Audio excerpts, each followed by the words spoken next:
up at the night sky, it can tell you stuff about your future. I want to start out, Tom, with you about small moments in your life. Obviously, you have lived a pretty large life with some pretty incredible big moments. But during the filming of this, was there a small moment from your life that kind of kept coming up as you were doing filming? Something that kept popping up in your head? Gosh,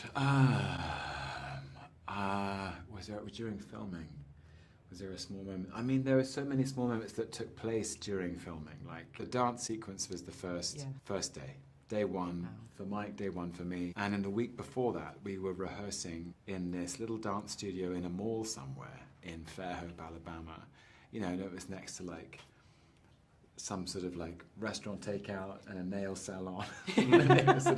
and yet inside this studio, we were making this thing that felt so precious. And I always remember the feeling inside that studio and people peering in going, what are they doing in there? Yeah. Was it this massive drum kit? I remember the walk over to OMA from the parking lot was like this where we shot.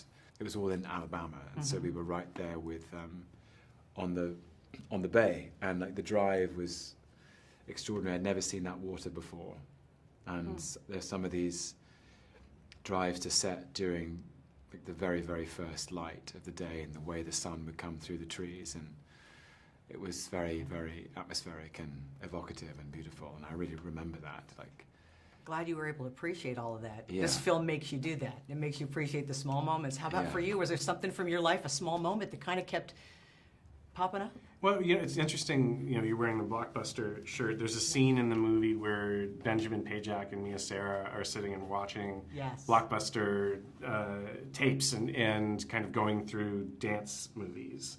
And I definitely remembered sitting with my parents, because Blockbuster and home video was such a big part of my growing up, and sitting there with that stack that you would get and kind of feeding them one after another into the VCR and going through the movie, moving on to the next. So I definitely touched that a little bit while we were shooting. But yeah, kind of similar to what Tom said, I was way more collecting moments than I was looking back while we were working. I was absorbing a lot of them in real time. And now it's funny, I look back on production in a very nostalgic way. Math is something else, too. It's impossible not to try and draw from your own experience. I'm the middle of 7 children. My father was in the Navy, so we moved coast to coast to coast to coast, and then got transferred to Yokohama, Japan for my last 2 years in high school. So even my childhood was interesting in that I was always the new kid. I mean, I couldn't settle in. What was cool on the West Coast wasn't cool on the East Coast. I made the mistake of wearing a pair of powder blue corduroy Levi's that were cool in San Diego to my school in Virginia. Hey, Surfer Joe over here, look at this guy. I never wore him again, but I never lost the nickname Surfer Joe. So you know how kind kids are. Yeah.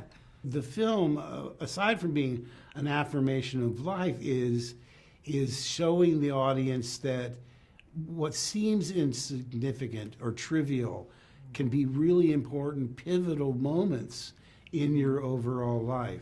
What's in there between my hands? This has got to be, I mean, Mike's talked often about how this script hit him, when it hit him, what was going on with COVID, and just, had you ever seen him moved that way before? No. This was, like you said, it was a profoundly scary time when he read this short story, and we were in bed at the end of a long day, as many days were during COVID and lockdown. And we were reading books, and he closed his book, which was If It Bleeds, and he turned to me and he was crying. And there were a lot of reasons to cry during that time. So I wasn't like horrified. I was like, hey, what's up? And he said to me, I just read the most beautiful movie I'll never get to make. Wow. And I was like, give me that book. And I was like, look at it. And I watched him go from that to today to be like, here's my movie. And I That's just awesome. forever that will exist.